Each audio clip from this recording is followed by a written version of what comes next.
اعوذ باللہ من الشیطان اللعین الرجیم بسم اللہ الرحمن الرحیم رب اشرح لی صدری ویسر لی امری واحلل عقدۃ من لسانی یفقهوا قولی اللہم صلی علی محمد وآل محمد۔ سامعین عزیز مومنین مومنات، خداوند تعالی آپ سب کو اپنی حفظ و امان میں رکھے، آپ سب کے مال و رزق میں وسعت اور برکت عطا فرمائے، اور آمین کہیے گا جہاں پر بھی بیٹھ کر آپ سماعت فرما رہے ہیں کہ خداوندہ ان بیٹیوں کو، بہنوں کو اولاد صالح عطا فرما کہ جن کی جھولیاں گودیاں خالی ہیں، برسوں سے جو تڑپ رہے ہیں کہ ہمیں وارث عطا فرما۔ کریم اللہ تو اللہ کل شیء قدیر ہے۔ محمد و آل محمد علیہ الصلوۃ والسلام کی اولاد اطہار علیہ الصلوۃ والسلام صدقے میں تمام بہنوں بیٹیوں کو اولاد صالح عطا فرما، ان کی گودیوں کو، جھولیوں کو آباد و شاد فرما، آمین یا رب العالمین۔ ہمارے نجفی کربلا یوٹیوب چینل کو سبسکرائب فرما دیجئے اور ساتھ ہی بیل کے بٹن کو بیان کر دیجئے گا۔ اگر ویڈیو اچھی لگے تو آخر میں لائک کے بٹن کو بھی ضرور دبا دیجئے گا۔ سامعین عزیز، آج اس ویڈیو میں بالخصوص ان مومنین مومنات کے لیے کہ جن کے ہاں اولاد نہیں ہے، یا جن کے ہاں ایک بیٹا ہے یا ایک بیٹی ہے اور پھر اولاد نہیں ہو رہی، ان کے لیے ایک بہترین وظیفہ ہے کہ جس وظیفے کو، جس عمل کو مومنین مومنات نے انجام دیا تو تقریباً 9000 لوگوں کے ہاں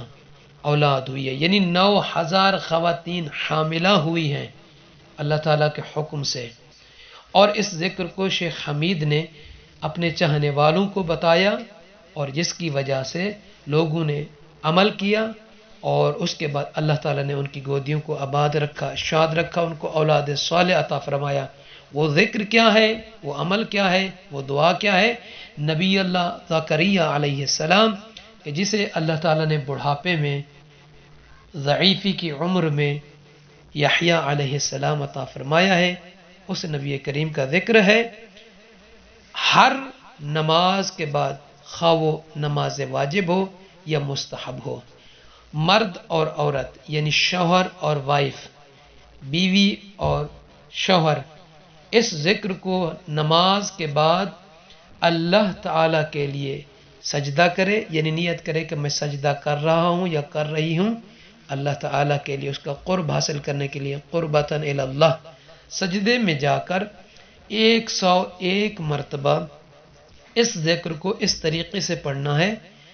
اللہم صلی علی محمد وآل محمد رب لا تذرنی فردا وانت خیر الوارثین۔ اللہم صلی علی محمد وآل محمد رب لا تذرنی فردا وانت خیر الوارثین۔ صلی علی محمد وآل محمد رب لا تذرنی فردا وانت خیر الوارثین۔ اس طریقے سے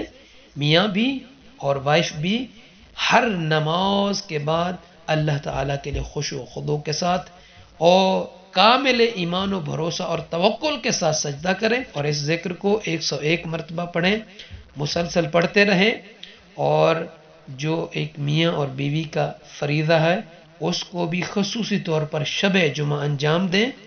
تو انشاءاللہ تعالی خداوند عالم تمام بہنوں بیٹیوں کی گودی کو آباد و شاد فرمائے گا، آنکھوں کی ٹھنڈک اور دل کا نور عطا فرمائے گا، آمین یا رب العالمین۔